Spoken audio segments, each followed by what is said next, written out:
Bem-vindas, queridas almas viajantes, como vocês estão? Aqui é a Mariana Botan, ou Mary Sweet, para quem me conhece, né? E vocês sabem que eu sou jornalista, escritora e criei Mary Sweet para te ajudar a encarar os transtornos mentais, como a depressão e a ansiedade, como um chamado de retorno para o seu eixo, né? O retorno para o seu centro, a sua essência verdadeira, tá? Então eu tô aqui hoje para compartilhar uma lição espiritual com vocês. Como vocês sabem, eu trago a espiritualidade como um dos caminhos para a nossa saúde mental, né? A própria Organização Mundial da Saúde coloca o bem-estar espiritual, que é esse propósito, esse sentido que todo ser humano precisa, né, ter para acordar de manhã.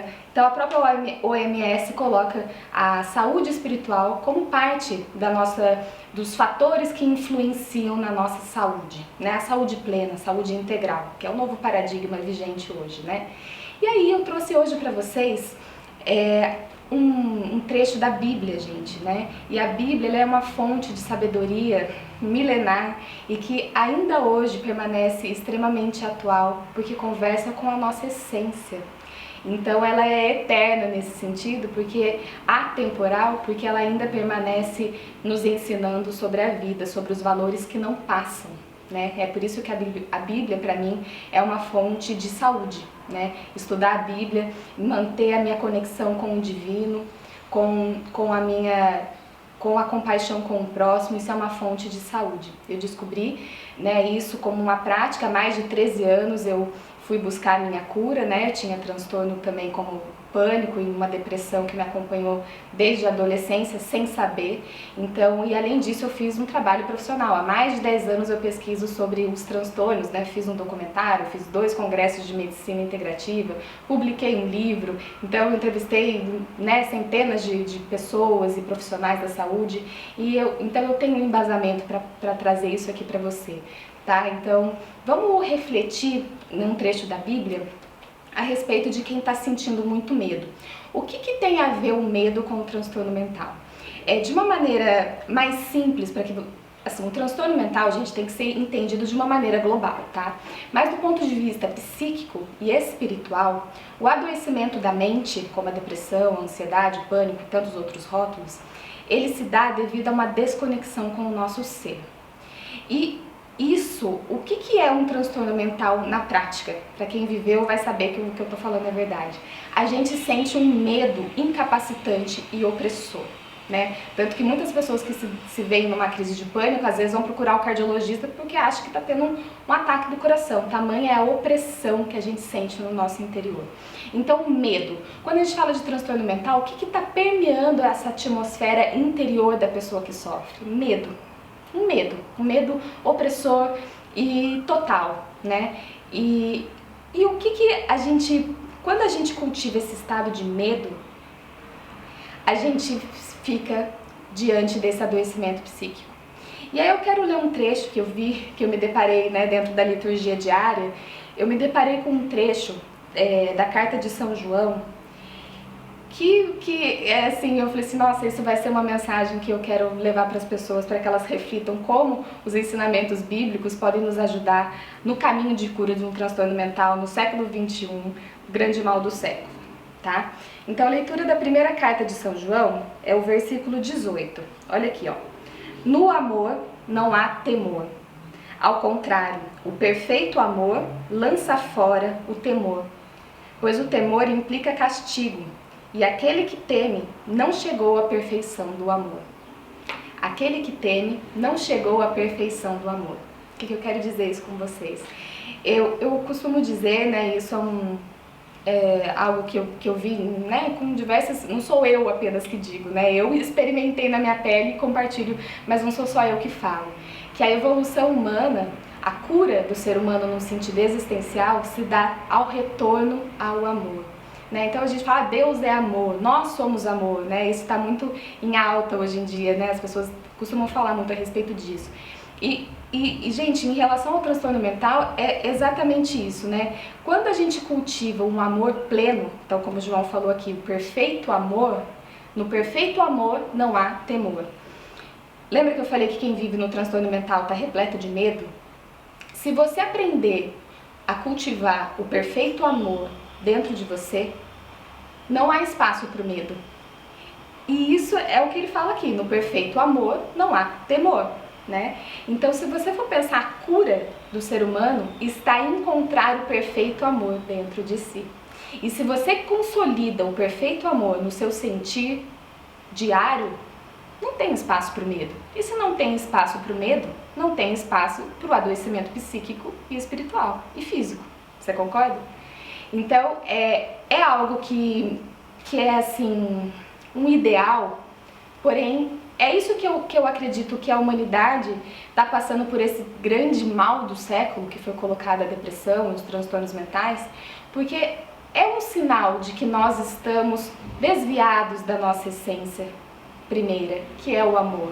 É só a gente olhar para o mundo, é só a gente ligar a TV e a gente vê o que a nossa humanidade está experimentando, né? Já há milênios, né? É guerra, é assassinato, é roubo, é miséria, é exclusão das pessoas. E isso não é um perfeito amor. Não à toa estamos tão doentes, não à toa estamos tão transtornados, né? E na prática, gente, quando eu trilhei o meu processo de cura, então é isso que eu queria dividir com vocês. Você acorda, quando você está com transtorno, você já acorda, a primeira coisa que você sente é medo, você sente medo o dia inteiro, você vai dormir, você sente medo, e é aquele ciclo sem fim.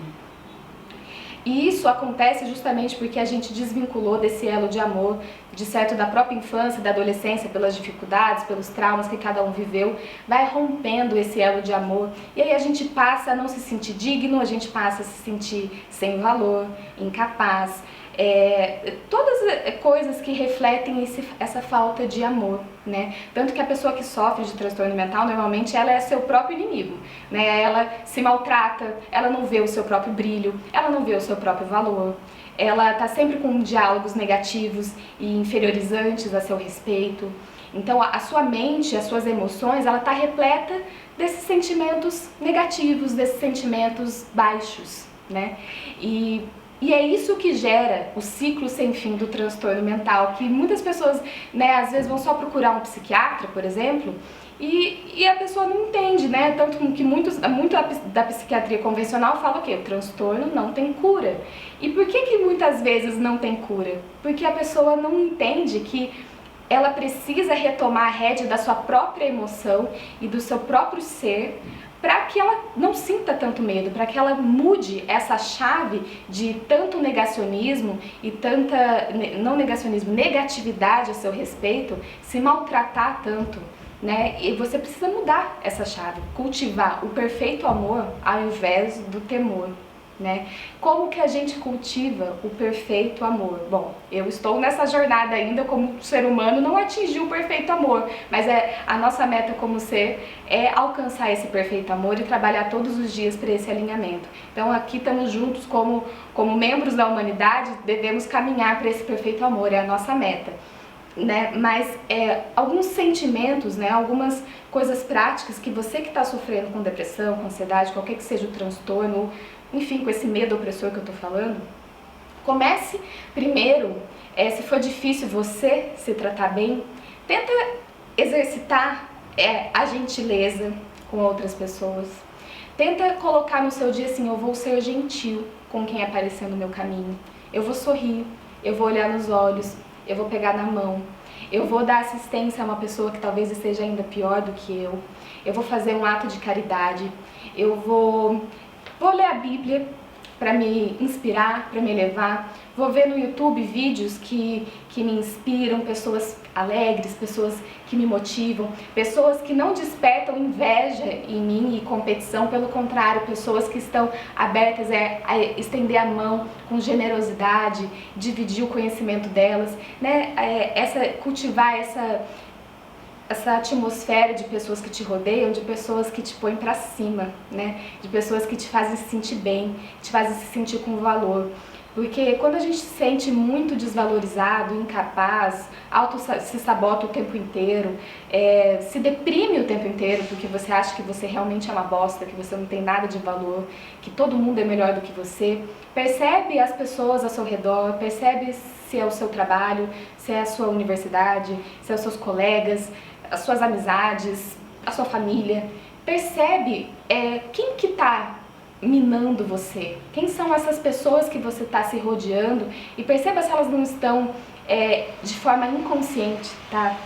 Nem sempre as pessoas fazem com o propósito de atingir, mas de maneira inconsciente, às vezes elas querem te diminuir, ou elas não estão prontas para compartilhar esse amor, para compartilhar essa generosidade com você ou com uma pessoa que está precisando mais, né? O nosso mundo é muito egoísta. As pessoas, elas estão focadas no seu próprio umbigo, apenas, né? Então, esse mundo dividido, esse mundo separado do ego, da competição, né, que você tem que ter mais do que os outros, isso está gerando esse adoecimento nas pessoas, porque não tem irmandade, não tem mais compaixão, não tem mais um amar ao outro como se fosse a si mesmo, né? Não, a gente ainda não aprendeu. Jesus precisa voltar de fato mesmo, porque mais de 2000 anos a gente ainda não aprendeu a ser os valores que ele nos ensinou. Então, gente, perceba como você nutre esses sentimentos. E comece a se observar e a perceber como é você, como são os seus sentimentos, como são os seus pensamentos que estão te colocando para baixo. E é exatamente o seu desejo primeiro de querer se sentir diferente. Não, percebi que eu estou me maltratando, percebi que eu não gosto de mim, percebi que na verdade eu sou meu maior inimigo, eu estou cultivando uma série de coisas tóxicas dentro de mim. Esse é o primeiro passo. Vamos mudar? Vamos nos sentir melhor? No primeiro momento, a gente tem que legitimar o sentimento, mas chega um momento que você tem que querer vencer esse sentimento, tá? Então, transformar o temor e todos os sentimentos tóxicos que estão em volta do medo em amor. E tudo que pode estar ligado ao amor. A compaixão, a generosidade, a empatia, se colocar no lugar do outro, ser gentil com o outro. Enfim, buscar colocar o seu dom que você tem de melhor, de mais puro, a serviço do mundo, a serviço das pessoas, né? E principalmente a seu próprio serviço, né? Então passar a se olhar no espelho e incentivar a princípio assim, nossa, como eu sou bonita, nossa, como eu sou, esse é o meu talento, sabe? Você passar a se tratar melhor. Automaticamente você vai estar cultivando um substrato interior ligado ao amor mais elevado. E conforme você for criando esse estado mais elevado, você vai dando fim ao temor e vai dando espaço ao amor, né, ganhar, né, entrar dentro de você. Tá vendo como um preceito bíblico pode nos inspirar a cura de um transtorno mental aqui no século XXI? Fez sentido para você? Você conseguiu entender como o medo e o amor e os sentimentos ligados a cada um deles e as atitudes ligadas a cada um deles pode nos elevar diariamente para essa cura, né? Nos levar do estado de medo, de autossabotagem, de incapacidade, para um sentimento de tenho valor, tenho meu lugar no mundo, tenho o meu dom único para compartilhar e eu sou um ser humano digno de amor, de receber e de dar amor, né? Passar a se rodear de pessoas melhores também ao seu lugar, ao seu redor. E ter fé, né? Ter fé e caminhada de que a gente não vai atingir o perfeito amor do dia pra noite. Não existe cura de um transtorno do dia pra noite, não existe atingir o perfeito amor do dia pra noite. A gente está aqui numa jornada evolutiva chamada vida. A gente tem a vida inteira para caminhar para esse perfeito amor, mas a gente precisa querer e intencionalmente, conscientemente querer caminhar para o perfeito amor. E isso depende da gente, depende apenas do seu desejo real e concreto de querer cultivar esse estado. E, obviamente, se cercar de bons profissionais para que te ajude a conseguir isso também. Ninguém sai de um transtorno sozinho, mas a principal pessoa é você mesmo, tá bom? Eu espero que você tenha gostado desse vídeo. A gente está voltando aqui com Mary Sweet com conteúdos semanais agora. Nós temos... a gente tem um projeto chamado EIRA, os 4 passos para o fim da ansiedade. Nós vamos ter vagas abertas em breve, tá? Então, se você tem interesse em cultivar a paz interior, a aprender a colocar a mente a seu serviço, aprender a curar suas emoções, olhar para si, né, o seu eu interior como um caminho para a cura, entre em marysweet.com.br, vê os conteúdos que a gente já produziu. Se você se interessou pelo EIRA, se inscreva lá que as inscrições estão abertas. A gente vai iniciar esse programa em março e eu conto com você, tá bom? Divulga esse material, a gente está vivendo o mal do século. Quantas pessoas não podem estar precisando desse conteúdo, tá bom? E eu preciso que você comente aqui embaixo, tá? Vocês são muito quietinhos, eu preciso que vocês comentem para saber se o que eu tô falando tá atingindo você, tá te ajudando, tá te inspirando. Surgiu alguma dúvida? Comenta aqui embaixo e vamos continuar essa conversa, tá bom? Namastê e até a próxima.